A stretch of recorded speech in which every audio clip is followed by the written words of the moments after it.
Hello, I'm Maggie Norton. I'm a Tarotist, and today we're going to do a tarot card of the week. So I'm going to shuffle these cards. We're using a full deck of 78 cards. And we're going to shuffle these up and see what they have to say. This one wants to jump out. We're going to grab it. Ace of Wands. So, we love the aces. All the aces, I always read them very positive expressions. They open you up to the full potential of who you are on various levels. Now, the suit of wands is the suit of fire. And this is your vital life force energy. This is your passion. This is your creativity. This is your expression. So think about opening that up, okay? Because you're opening up to new levels of energy and new potential for that creativity to express itself. Think about what you want to do to assist that opening. Think of how you can breathe life and breathe fire and breathe passion into your existence and to who you are.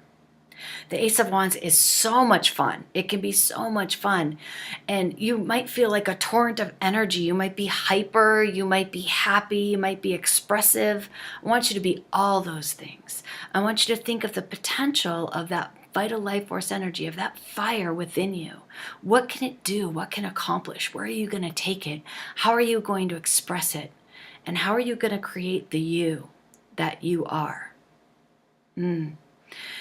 So much potential with the Ace of Wands.